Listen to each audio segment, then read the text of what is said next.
Hi, this is Tim Storms. You may remember me from parts on Star Trek Enterprise and as Patrick Stewart's stunt double on the new series Star Trek Picard. And you're listening to Trek Untold.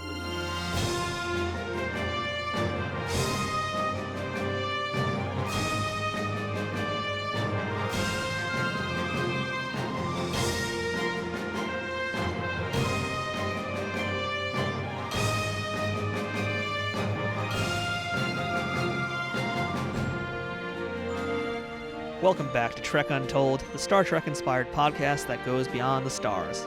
I'm your host, Matthew Kaplowitz. Today's episode is a special one, more than they normally are here, because our guest is the first stunt performer we're going to chat with in this series, and that person is Tim Storms. You might recall Tim's work from 3 episodes of Star Trek Enterprise, including the pilot episode, and most recently in Star Trek Picard, where he was Sir Patrick Stewart's stunt double, a role he has been active in since 2015. And in case you're wondering, yes, it was Tim who took the brunt of that giant explosion in the first episode of Picard, and oh, does he have a story to tell about that.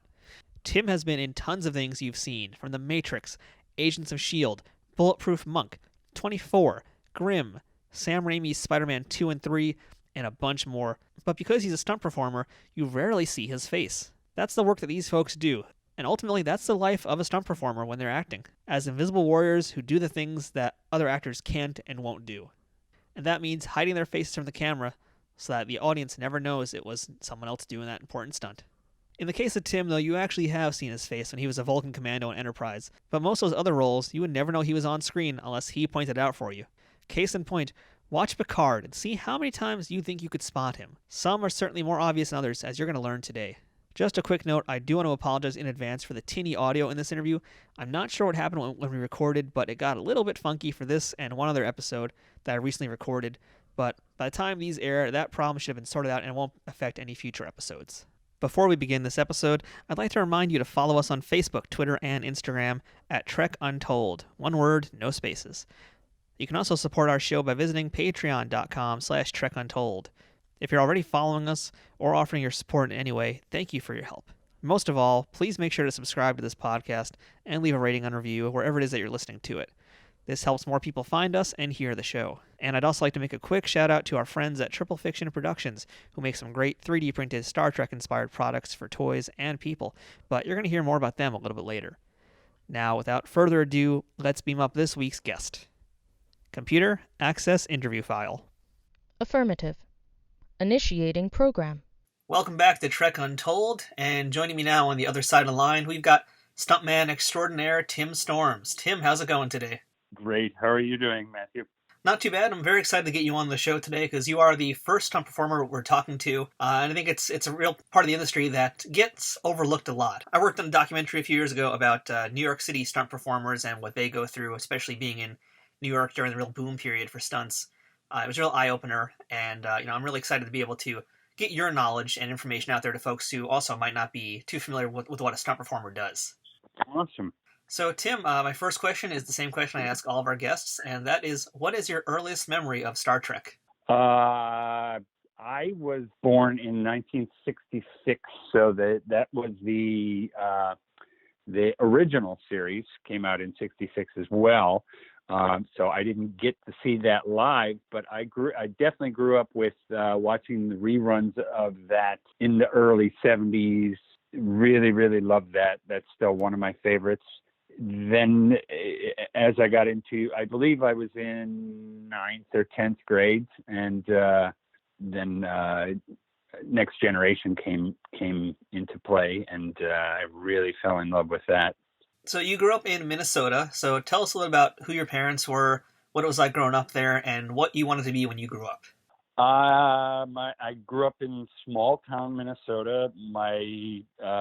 Both my parents were teachers, but after a while we had a big family, so my mom was a stay-at-home mom. But my dad taught a lot of things, from English to language, German, Russian, electronics. He was in the military, so he worked with a lot of military level electronics and communications and stuff like that. So It was quite a varied, and it was for a small town. I had quite a bit of exposure to international type scenarios. People from other countries were brought in, and we got to experience other cultures throughout things that my parents were teaching or experiencing. So early on, I believe you were into gymnastics and a lot of other things. It wasn't quite stunts yet. So tell us a little bit about that. Yeah, actually, before I even knew what was going on, my brother would, who was a competitive gymnast, would take me out in the backyard and have me try tricks that he was able to do on the swing set, or, hey, jump out of this tree, or, hey, flip over like this. And, at 4 years old, I was pretty rambunctious and pretty fearless at that time. And he taught me, he would have me do handstand push-ups every day and chin-ups, and he just really got me in shape at a very early age. And then finally, my parents witnessed me swinging from my knees from the swing set and flipping over, and my dad said, "Oh, this, it's getting a little dangerous now." So he brought me to the gym, the high school gym, and the coach picked me up in his arms, and he jumped on the trampoline and did a backflip with me in his arms. And I went, "Hey, do that again." So I was hooked on gymnastics ever since then. And I became the mascot. I was too young to actually compete, but I got to participate, and I actually got to work with the team. So I became a gymnast at a very early age, and the training that went with it really stuck with me for the rest of my life. I did that for a couple of years, and then when I was able to actually get back into competitive gymnastics, I did right away. That was in about 7th grade. So I did a few years of that until they stopped the programs in all around the country, basically. But in the interim between doing gymnastics as a small child and high school, I had started martial arts when I was about 12 years old, Taekwondo specifically at that time, and very heavily into that. So I actually started combining gymnastics and martial arts at the same time and putting them together into choreography, and which wasn't, a lot of people didn't do at that time. So I would have put flips in my routines and things like that.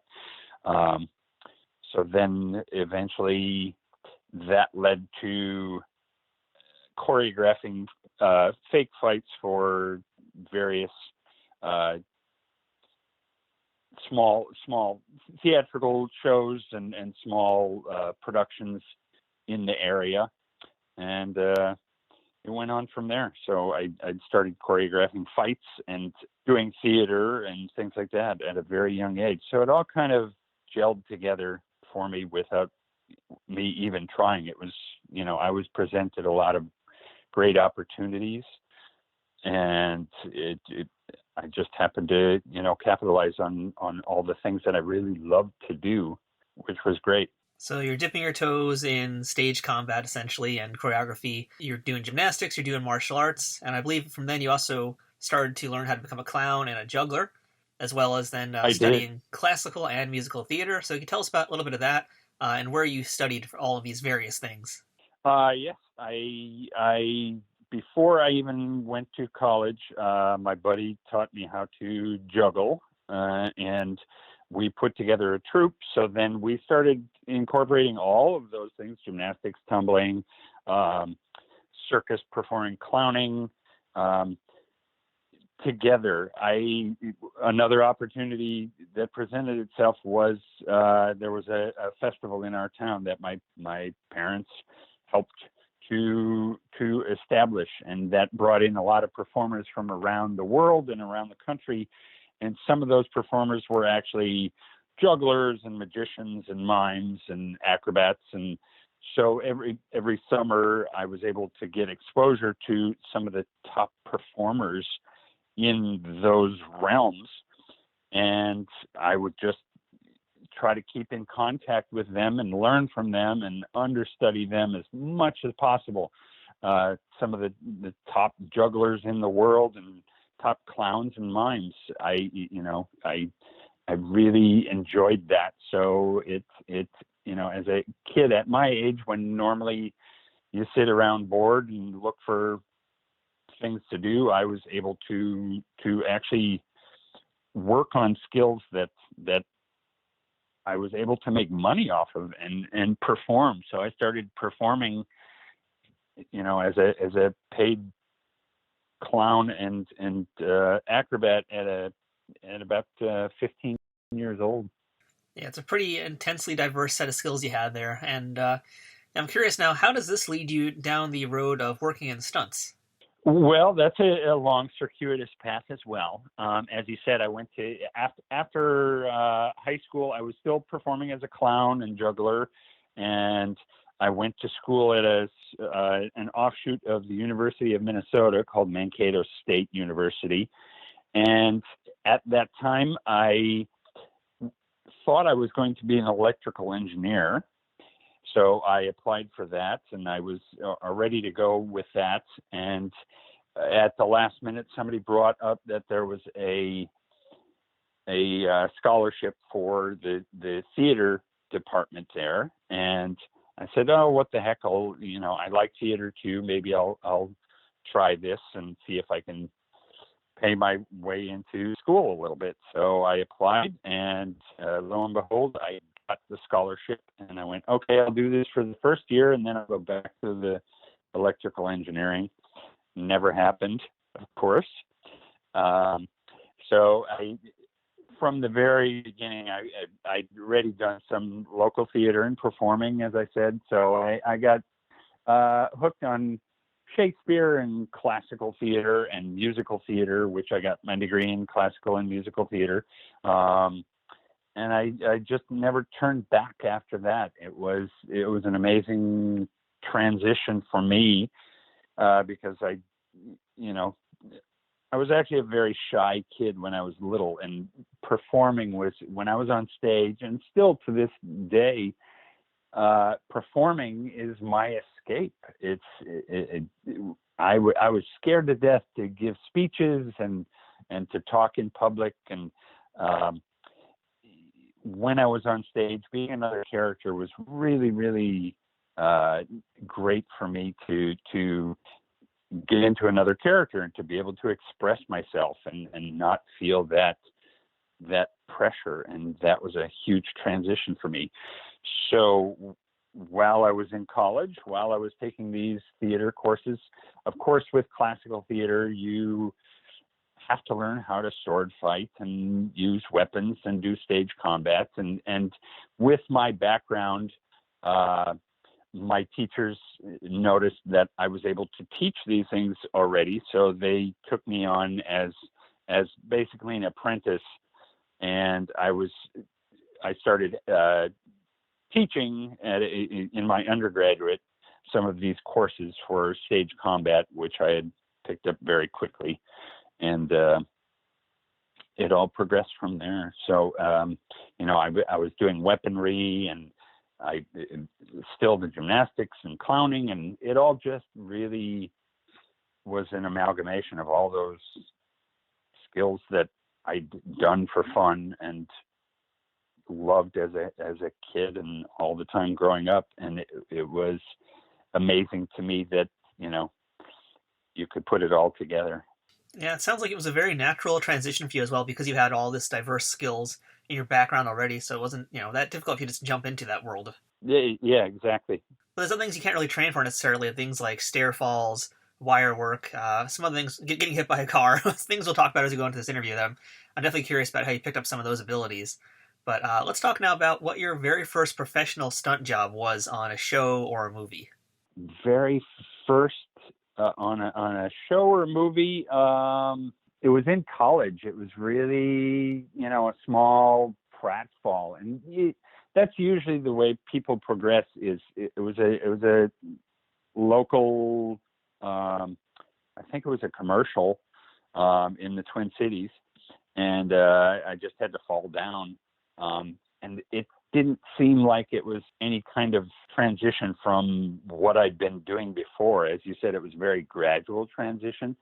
So that's why I'm kind of blanking on it. In major motion pictures, once I got here to Hollywood or to LA, my first big production was actually, I was going through the trade papers, and I saw there was an open call audition for a new Mel Brooks movie, Robin Hood Men in Tights.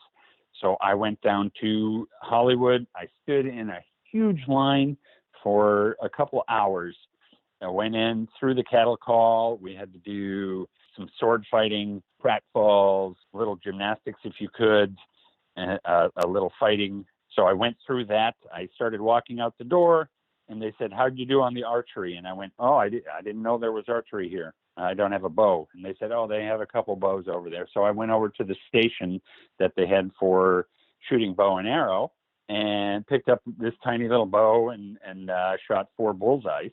So they said, "Oh, definitely, we'll be talking to you." So I went, "Okay." The next day I went back because I realized that I thought it was a different call.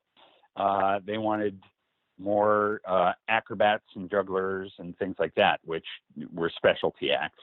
So they said, "What are you doing back here?" And I said, I just wanted to show you some more stuff. So I brought out some bull whips that I'd been working with, and juggling, and rode a unicycle, and I did some more flips, and they loved that. So I waited for probably a month and a half, and I got very frustrated because I hadn't heard anything, and I thought I'd done so well, and I heard nothing back from them except for crickets. And finally I got a call, and they said, "Hi, we want to cast you as one of the merry men in Robin Hood Men in Tights." And I went, "Great, that's awesome." And they gave me a date that we were starting. So I was very excited. 15 minutes later, I got another call saying, "Hi, we want to cast you as," this was from the same company, different part of the company. "We want to cast you as one of the King's Guards." And I said, "I just got cast as a merry man." They said, "Well, you get to choose then." And I said, "Well, what's going to give me more screen time?" And so my choice was to be one of Robin Hood's Men in Tights. So that was my first big picture with, and I wasn't even really cast as a stunt person, even though, it was more of a background thing.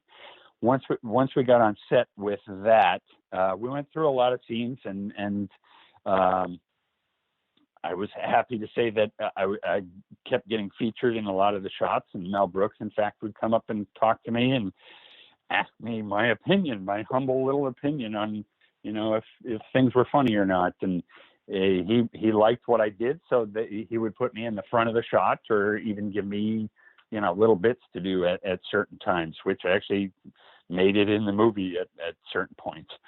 And I was still a little frustrated because even though I was in this major motion picture, I wasn't sword fighting, which I really wanted to do. So they said, there was this big battle scene. They said, "Okay, here's a rubber sword. We want you to go through the battle scene and just pretend like you're fighting somebody. Just run through." And I went, "Okay." So I grabbed a guy that I knew, we'd been training a little. I'd been working with him a little bit already. And I knew that he could sword fight. I choreographed a little fight. And we had these rubber swords, and we ran through. We turned around, and instead of just running, we started a sword fight. So that actually made it into the final cut of the film, where we're fighting with rubber swords in the middle of this big fray. So that was quite fun. That was my first experience with Hollywood. And actually, on set, I was standing there one day waiting for us to shoot, and I heard this booming voice behind me, and I went, "Wow, that sounds like Patrick Stewart. He's amazing." And I turned around and it was Patrick Stewart, and I stood there with my mouth open, wondering what was going on. And I saw him talking with Mel Brooks, and they were talking about his upcoming part in the film, which was King Richard. And so I actually got to work with Patrick Stewart on a Mel Brooks movie, my first shot out. And of course, the fates would have it that you two would be working together quite a bit in the future. So it's kind of funny that you guys actually met on your very first gig ever. That's crazy. Yes, pretty amazing. So after that, another big thing that you got to work on was in the first Matrix film. You were Laurence Fishburne's trainer. So can you tell us a little bit about the work that you did with him and on that film? Yes, we were in pre-production, and none of the main actors, Carrie Ann, Lawrence, Keanu, had any training in wire work, stage combat, and especially the Hong Kong style that they were doing. So they hired me on to work with Lawrence especially, but a little bit with Carrie Ann, to just work on the tumbling and the gymnastics stuff, so they could perform on the wires better and in the choreography. So Lawrence and I would get together and work on a lot of moves, and I would train him for gymnastics, and especially they would show me what moves they wanted for the choreography, especially in the dojo fight with when Lawrence or Neo and Morpheus fight in the dojo. That was the first one that we had to work on. So we spent several weeks working on just moves and coordinating him and strengthening him and more flexibility and putting that all together. And due to the nature of the production, they lost their funding, so we stopped training. Another month or two went by. They called me back up. They said, we're back on again. We got back together. We refreshed everything. We got it all back together. Same thing happened again. They lost funding, so a couple more weeks out, and then they called me back up and we started training again.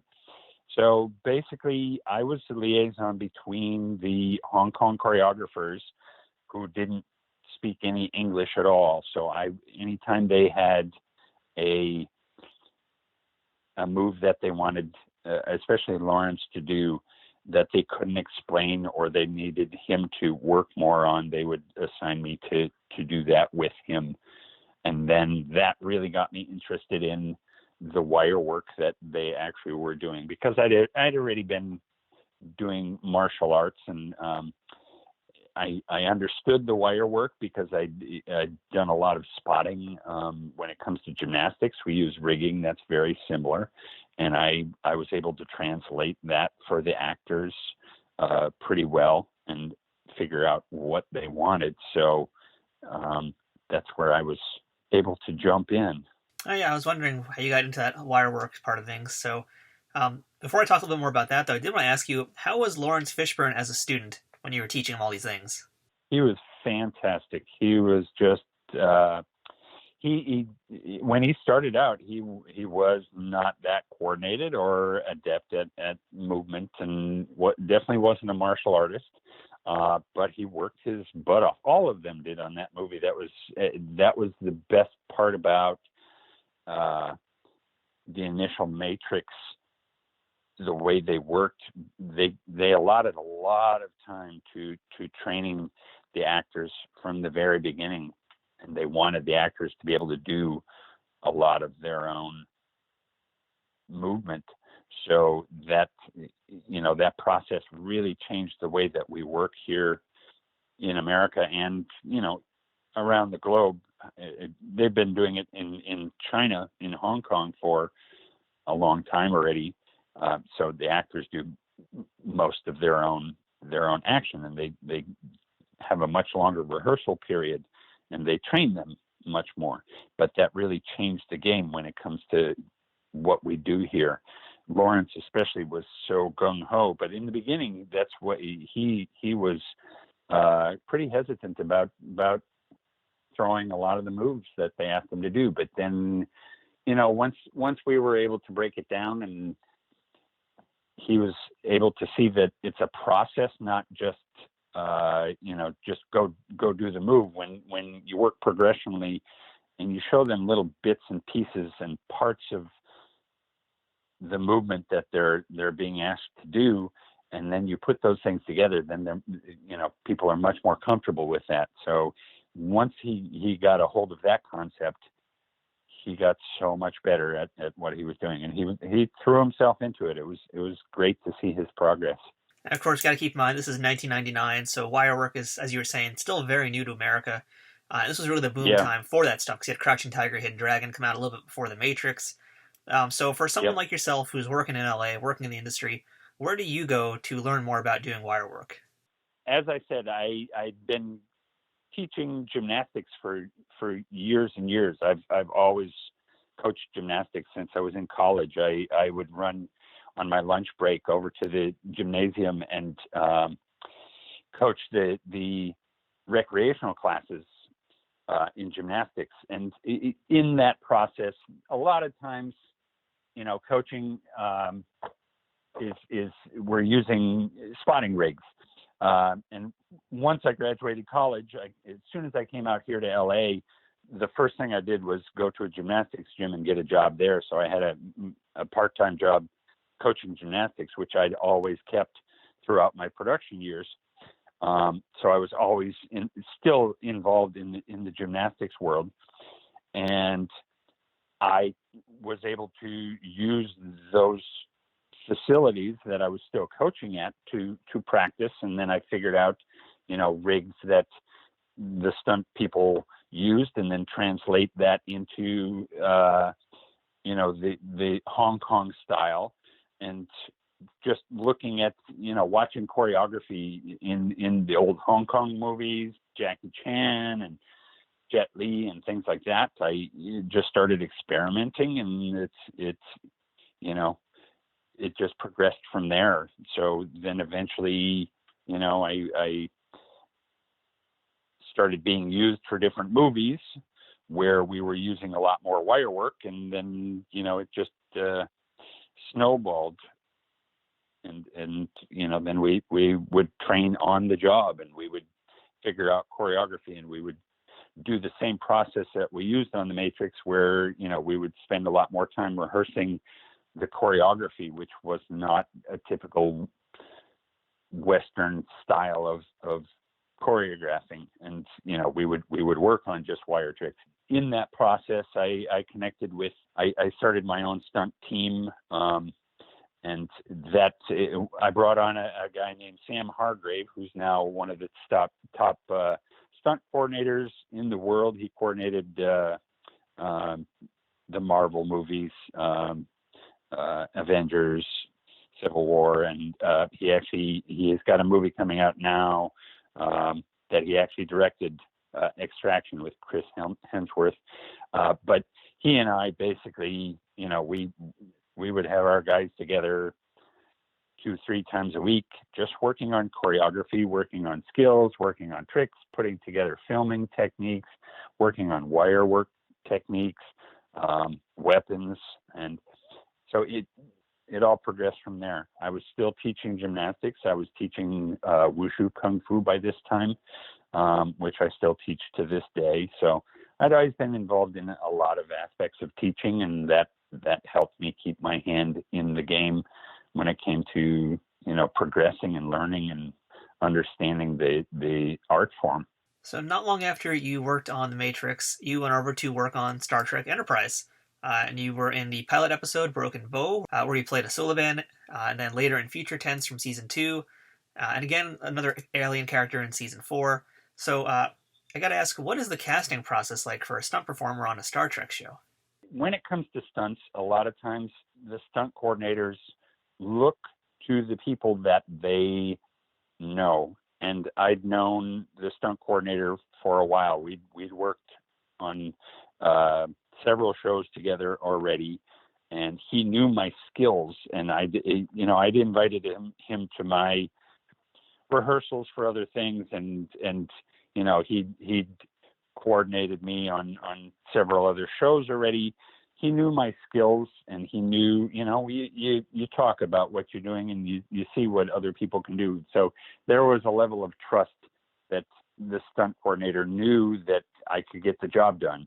Then when it comes down to it, he pulls in the people that he knows that can do the job properly. And we did a real lineup with this one. He brought in, 20, 30 people. We all stood in a lineup, and then casting director or the producers or director or whoever was involved picked us out of the lineup and said, you look like, the character that we want, et cetera, et cetera. So it came down to, I think there were 4 or 5 of us initially stunt Suliban on the first pilot episode that they used.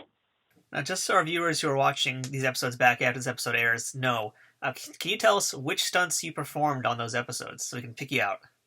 It's really difficult to tell. I went through Enterprise recently, and I watched, and I went, oh, yeah, I remember that. And I'd kind of forgotten some of the things. I actually, as a Suliban, and I can't even remember which episodes they were, but I got to do the first teleport where we had a big fight first. I came in, we did a big wire trick, and I came down and I attacked one of the Enterprise crew, and then I took over the control room, and then I phased myself out. I can't remember what the term is for that when teleporting off the ship, but I got to disappear off the ship. They did a really funky, cool CGI thing where I'm actually crawling across the ceiling upside down like a spider. So half of that was me, and then half of that was a CGI pickup. And then I'm all over the place. We're falling down. We're getting shot. Like I said, there were like 4 or 5 of us in the initial episode. Anytime you see somebody get shot, it's one of us. But there, I did some really nice little high falls and some wire tricks. I did a wire trick where I jumped up onto a shuttle in that same scene, and then I went into the transporter room. What else did we do on that?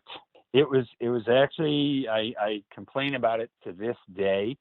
Especially on that first episode, the costuming that we were wearing, Suliban costumes, were basically neoprene or wetsuits.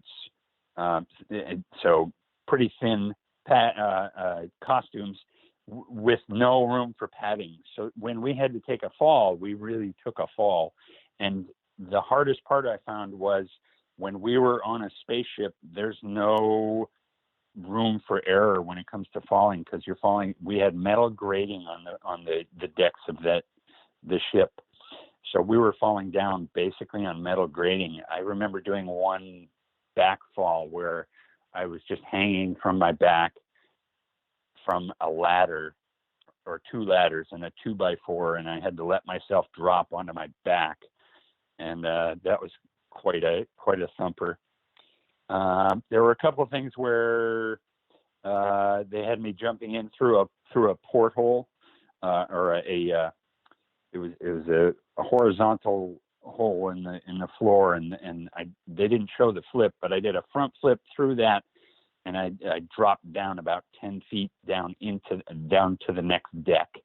So that's one, and I had a really I based one of my headshots on that, where I'm posing for that like a lizard,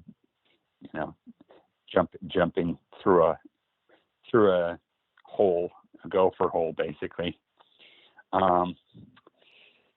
So we did a lot of stunts on that. There were, it's too numerous to count, especially over the different seasons, all the Suliban stuff that we did.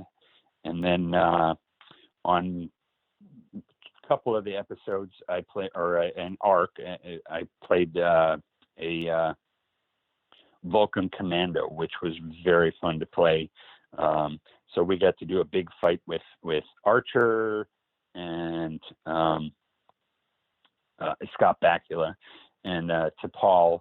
So we did a big big fight with some new weapons that we'd never seen before, and Scott had a torch, and I got to do a big high fall off the rocks, and that was fun. So a lot of stuff. That was really, really good memories from that show. Trek Untold will return momentarily. Trek Untold is brought to you by Triple Fiction Productions. If you're a Star Trek cosplayer looking for props, or toy collector looking to spice up your shelves, Triple Fiction Productions has you covered.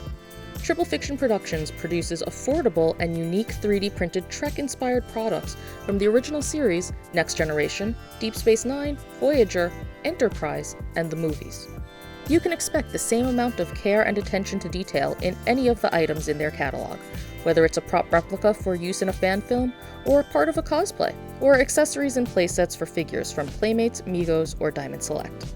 Own your very own tricorder or phaser rifle with working lights, the bridge of the Enterprise E for your Playmates figures, or any other item from countless species and ships from the Star Trek universe. All products are 3D printed in the USA and are constantly evolving and improving based on fan feedback. To learn more about their products, visit them at triple-fictionproductions.net or on Facebook at facebook.com/triplefictionproductions. Triple Fiction Productions, taking Star Trek where no 3D printer has gone before.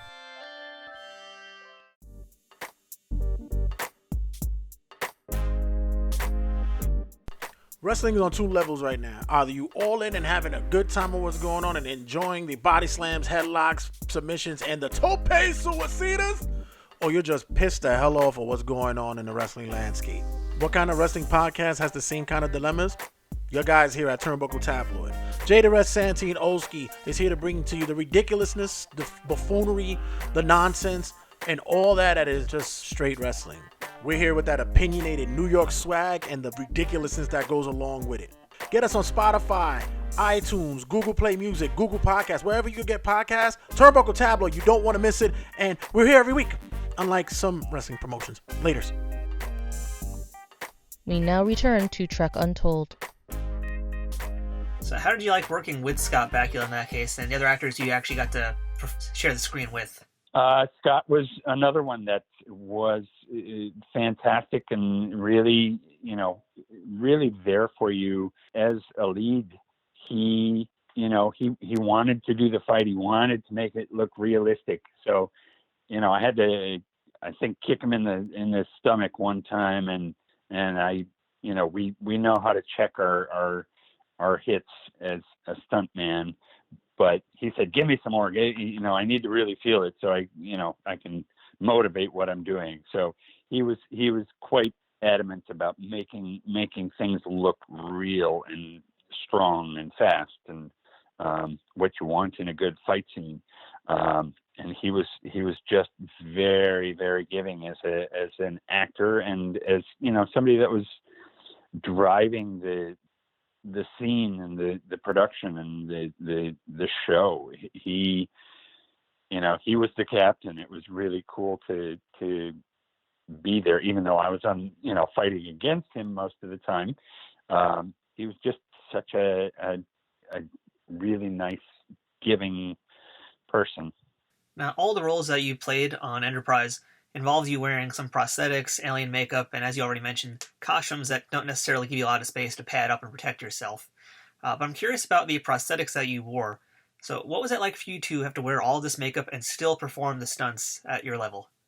It can be quite difficult. It's in those prosthetics, especially as a Suliban, we were wearing, as I said, it was like a neoprene-like wetsuit. Which makes it very constricting to move already. Plus, you're not able to use any pads when you have to do falls. I think the hardest thing about that was the prosthetics themselves covered. It was full head prosthetics, so it covered my entire face. There was no breathability at all, except through the only places I could even sweat out of that costuming was through the nostrils, and it would just be at the end of the day. It would all the sweat would pool down into your neoprene boots. I had on these gigantic lenses, contact lenses that were, like twice the size of regular lenses, covered full eye lenses with basically just reptilian slits in, a couple of vertical slits in the eye that you could barely see out of. So that added to the difficulty when it came to doing fights and stunts and et cetera. So I don't want to say it was easy, but when you're in the moment, when you're come on, not everybody gets to be in Star Trek, and not everybody gets to be an alien or be on a spaceship. So, that kind of makes up for it. You're getting paid to play and have fun, and it can be a rough job, but it definitely, there are the perks that go with it. So it's an amazing experience. So, Tim, I'm going to jump ahead a little bit past your resume here because I want to get right into our Patrick Stewart discussion, because you've been working with Patrick for a long time.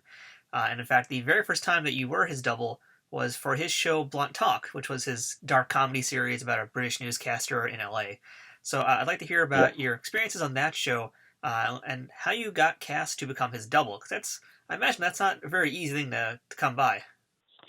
No, I was surprised, but I kind of, we, as stunt people, we have various means to get our information out there. Now it's a lot different. Back in the day, we used to have to go out and what was called hustling, and there's still some bit of that where you meet with the stunt coordinator and let them know who you are and give them your resume and let them see what, how you handle yourself. For Blunt Talk, it was a matter of an electronic submission to we have various catalogs when it and online resources when it comes to stunt people. So I submitted to I think it's called Stunt Contact. So I sent my stuff into the stunt coordinator, and they actually submitted me to production, and they narrowed it down. They called me up and they asked me if I was available. They asked me all my stats, and from there they said, yeah, we'd like to use you. So that wasn't that difficult a casting process on that one. They liked what they saw right away, so I was thrilled when I got the call for that. So as we mentioned, this wasn't your first time being around Patrick Stewart, but this will be your first time to work directly with him. Do you remember your very first formal meeting with Patrick Stewart? On that, it was on set. What did we do the first day? We actually had a big chase scene. It wasn't so much of a fight, but his character is being very bad, and he is in a car with a transvestite prostitute, and I think they're smoking pot at the time. Cops pull him over, and he freaks out, and they chase him around the car. He runs up on top of the car. They try to tase him. He ends up tasing one of them back. So it was very much a farcical kind of Laurel and Hardy or Charlie Chaplin, Buster Keaton kind of chase scene where they're chasing him around the car. It's Keystone Cops kind of thing. So a lot of that stuff was, we had to work out beforehand. I think we had a couple hours to work on that beforehand. So I met him or got to speak with him on set again for the first time on that in an alley in Hollywood. That's the best place to meet anybody, isn't it? Yeah. So how did you find working with him? Since again, this is your first time, you're going to continue to work with him, but how did you find working with him was it a good experience? I'm going to assume that it was. It was and still is a dream come true every time I get to work with him. He is a consummate actor, and coming from my background, I was already super geeked out because he was Jean-Luc Picard, which I loved. Actually, my first exposure to him was I think I'd seen Excalibur before I even saw Enterprise, maybe it was at the same time as it came out, but I was just enthralled seeing him acting, and I went, wow, he's a Shakespearean actor.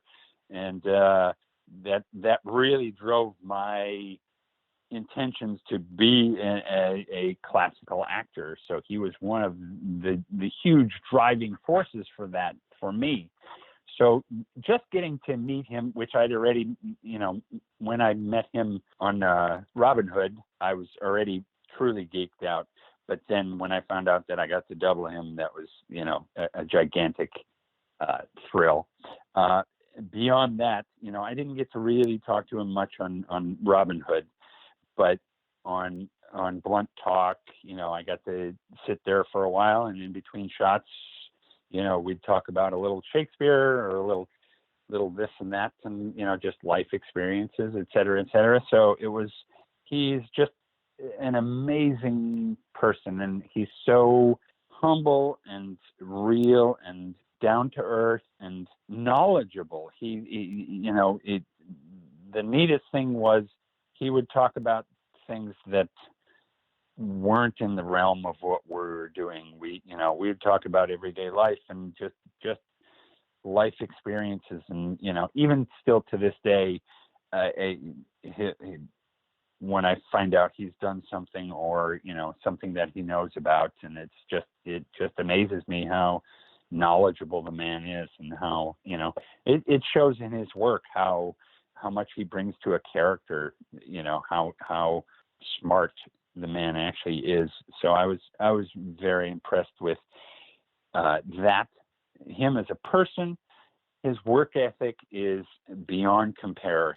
No matter what, he always wants to do his role, and that can be sometimes my downfall, because he wants to do the fight, he wants to do the jump, he wants to do the running, he wants to do the, if he could, he would fall off a building. He is so gung-ho. He wants to do everything that the character is supposed to be doing. So, if the character takes a fall, normally, even with a man half his age that I'm doubling, we'll say, okay, you can take a break, and the stunt guy, Tim, is going to step in now and do this little fall.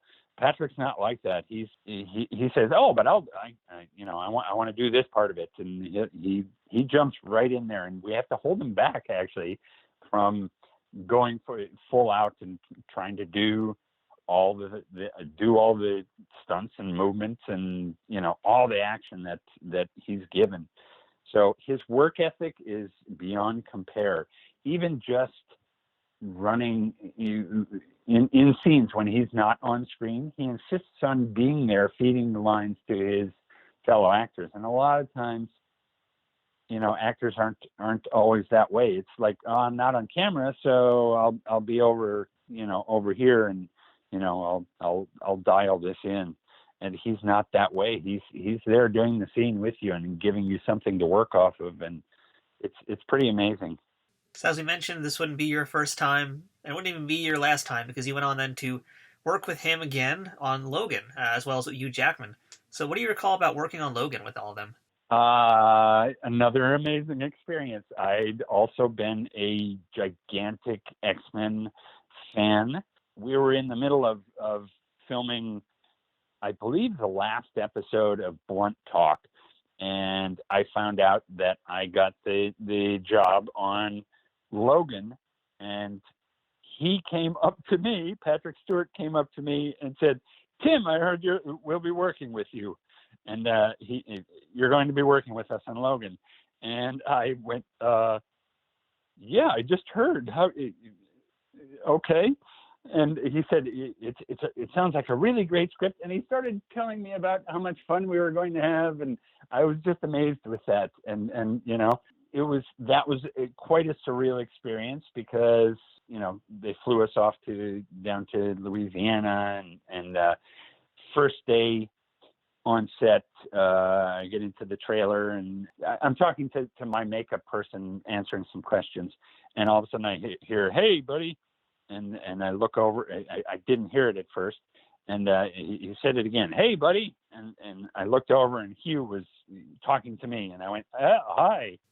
And that was kind of surreal. But what was amazing was it was just basically me and Patrick and Hugh for the first week or so filming, because we were doing inside the water tower scene. And so, there were no other actors on set. So I was just hanging out with Hugh and Sir Patrick, and, talking every day and just watching these amazing acting scenes. And it was just so stunning to see the transformation that Patrick had gone through to get into this character.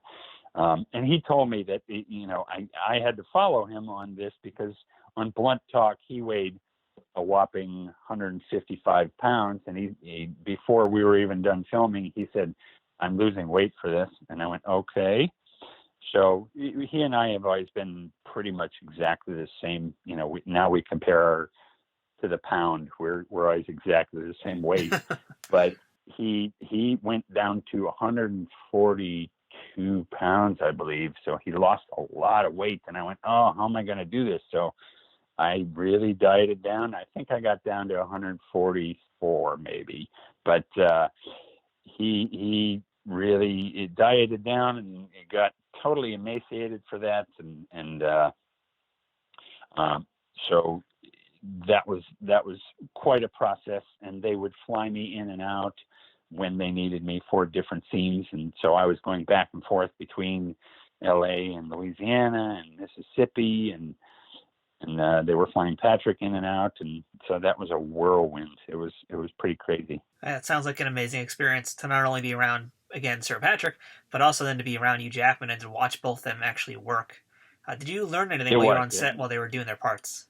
It was amazing. Once again, Hugh Jackman, same kind of deal, an immaculate performer, just always there for everybody else. And on this one, it was nice because sometimes, because of the schedule that they built, Patrick was in and out. So a lot of times they would actually do his over the shoulders, and they would have me sit in for Patrick, and they would send Patrick home or out of town.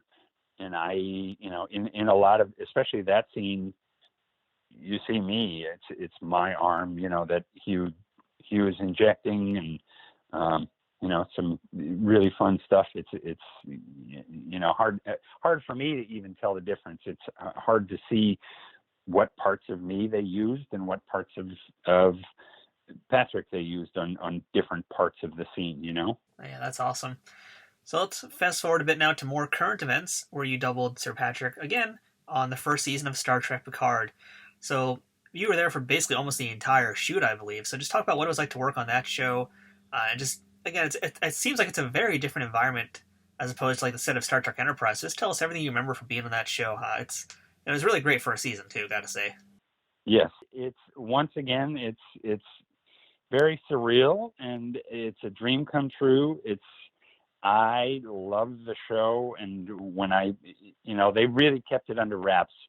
Any characters, any plot, any description of what was going on, all I knew was I was doubling Picard. I had no idea.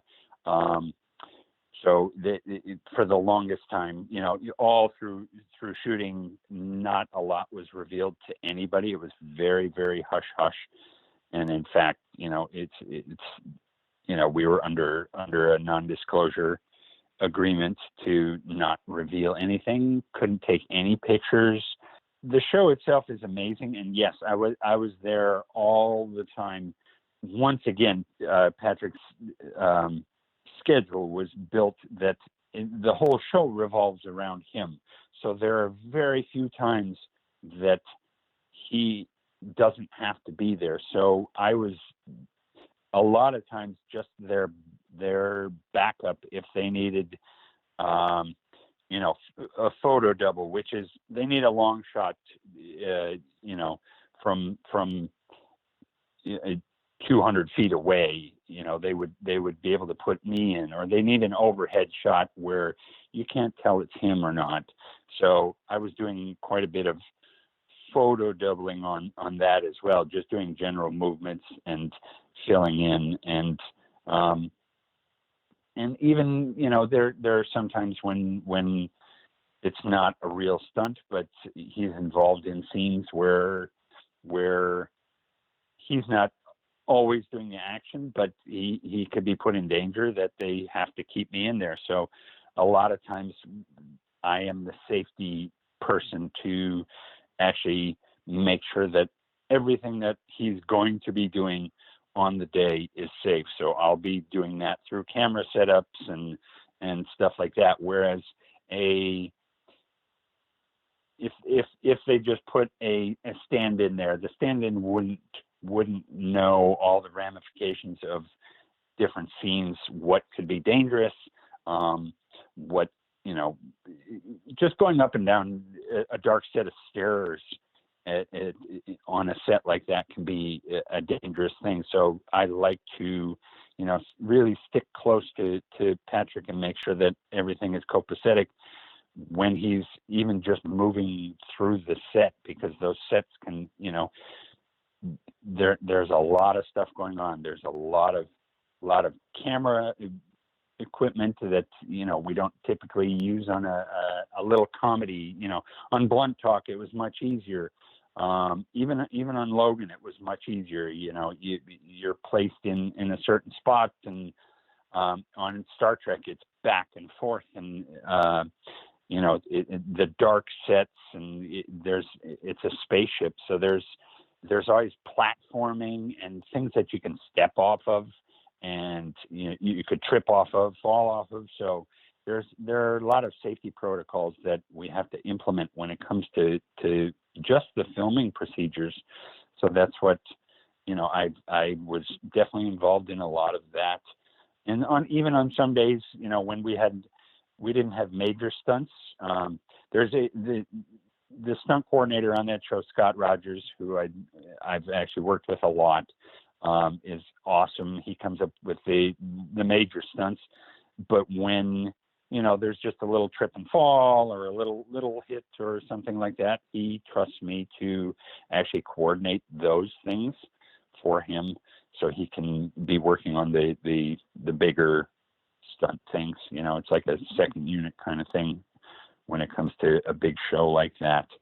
So, I'm involved heavily in the safety procedures when it comes to my actor and even, the scenes that he's in. And for a show about someone who is essentially a very, very old kind of character, there's a lot of big stunts for Picard in this series, including like the first episode where there's that big wire pull from the giant explosion. What would you say was the most challenging stunt for you to work on in this series? That was definitely the biggest. That was the one. All right. That was the fire actually wasn't there. That's CGI, but definitely that is me that you see flying a good 40, 50 feet, I believe it was. You don't even really see the landing on that one because it was a doozy. But that was a big stunt. That was I liked it, but there's somewhere you get done with it and you go, okay, it rung my bell, but I'm ready to go for another one. So I did that, probably 5 or 6 times, and by the end of it, I wanted to go visit my chiropractor. So. Now you mentioned Patrick was very gung ho about doing his own stunts when he could. Were there any times on Picard where he was like, "Take a seat, Tim, I got this one"? He tried to do that every single time.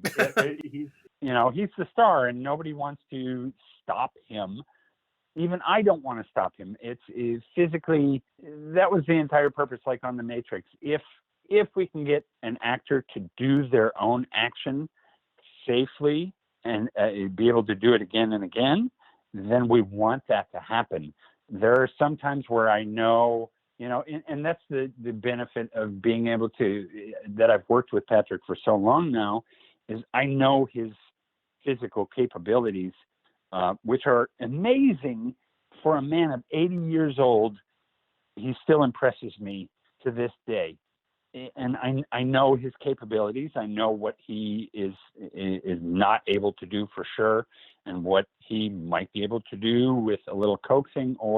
And I know what he's going to want to do. He's going to want to take all those little falls and shoot and roll, and when it comes down to it, you try to give them as much input as possible, but then you really capitalize on the safety aspects of it. And he's a smart man, and he knows if something's a little too big for him to be doing. But we've gotten to the point now where we train together now. I through all my teaching and training, before the show was even done, we were working together, lifting weights together, stretching, working on fight choreography, just general physical fitness. So I've basically become his trainer since then. And, given what the show has for second season, he's able to come back even stronger. So that's really what he's working on. He's, when he came into the first episode, he's supposed to be a pretty frail old man, and no spoilers, but by the end of the season, he's kind of changed, So what we're trying to do is both practically for him as the performer and as the character of Picard, we want him to be stronger and physically, more adept at handling the rigors of what he's doing, because, being in space, just being on your feet and doing what he's doing in the show would by definition, put him back into better shape. He'd be more agile, more strong, more able to do what he has to do. So Tim, of course, your resume is enormous. There's so much more we could talk about. But one thing I do want to make sure we discuss today is you have a school in LA where you teach your craft. So can you tell us about the Academy of Movement Arts and Sciences? Yes, I have a school which I like to put together all those fun things that I've been doing over the years. The wire work, gymnastics, fight choreography, stunts, circus arts, juggling, clowning, stuff like that. Even dance. I was a professional dancer for a while. Any kind of movement styles that apply to what I'm doing in the world, I like to incorporate into my teaching. So I put together this school, and I bring in my friends who are amazing teachers at a lot of different things to help people learn how to do these things, especially the wire work and gymnastics and movie fighting. So that's my side gig, basically. So aside from teaching and hopefully returning on season 2 of Star Trek Picard, what other projects are you working on these days? I actually have a kids superhero health and fitness web series that I'm just I've shot a couple episodes on YouTube. It's called Captain Fit-tastic, and it's been a dream of mine for many, many years. I wrote it years and years ago, and then just never got back to it. And now I'm actually filming that and having a great time with that. So I've always loved the aspects of superheroes, like the Marvel superheroes, health and fitness. So, and entertainment, fun, comedy.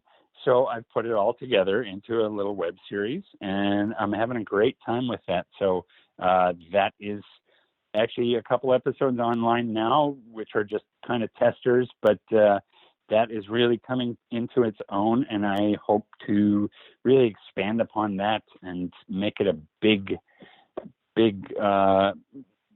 production. I've got some major talent who I can't name as yet, that are interested in doing cameos and roles on it, because it's, like I said, superhero stuff, superheroes and villains, and it's really fun stuff. And so that incorporates all the fun things that I love to do. Once again, that's what my life is about, is playing and doing great fun things and being happy. Well, I'm excited to check it out. It sounds like a fun project, and I'm really looking forward to seeing what surprise cameos you managed to pull in for this. Awesome. Now, for anybody who's listening to this show today and who is interested in becoming a stunt performer, what advice would you give them to get their feet into the industry?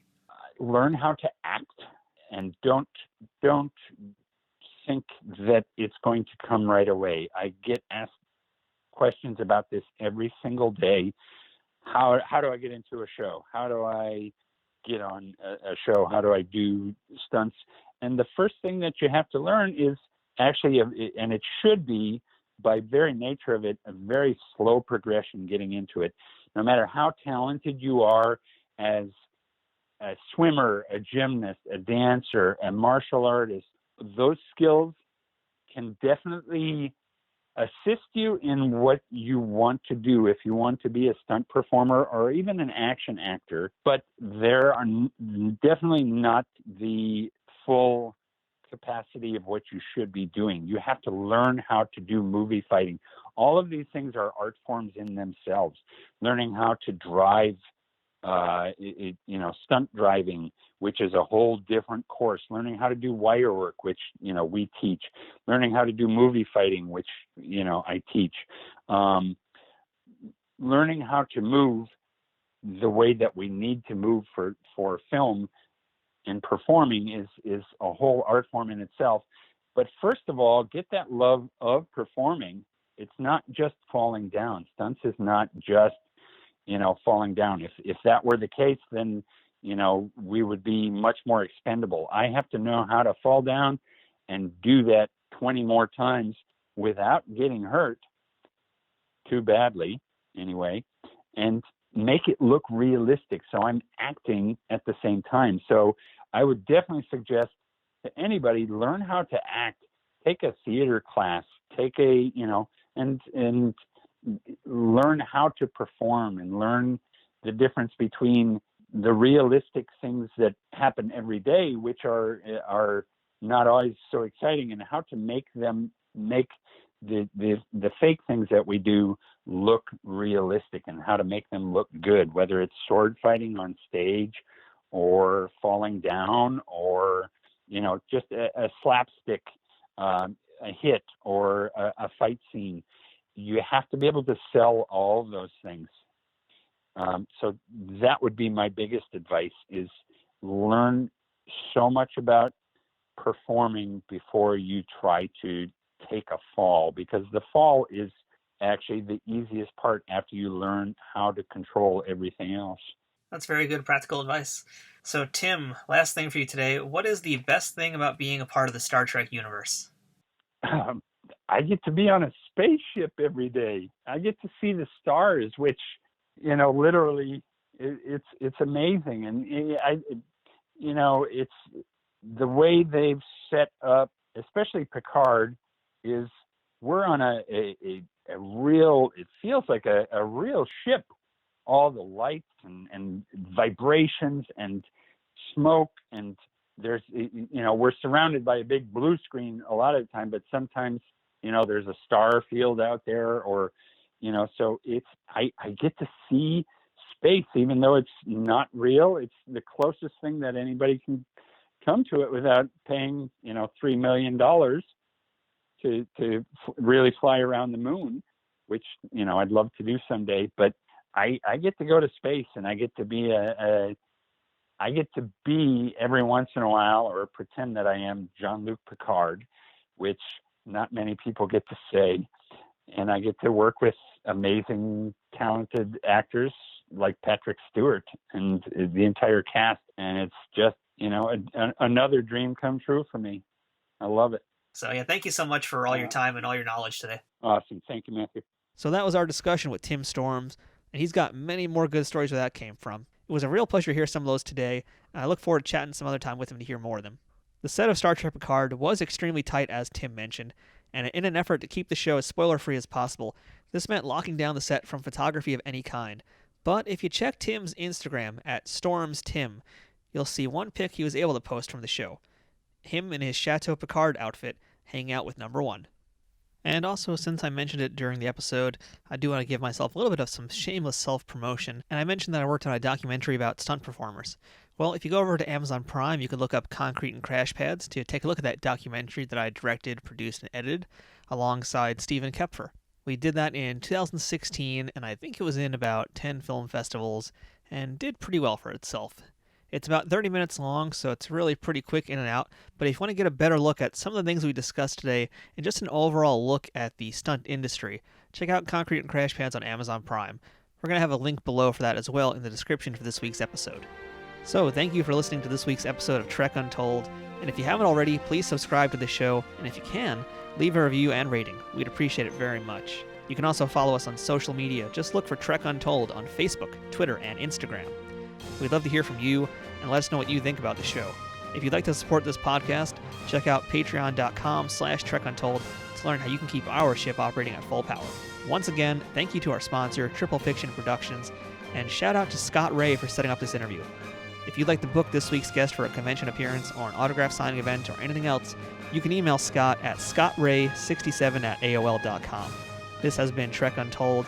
I'm Matthew Kaplowitz, and until next time, fortune favors the bold.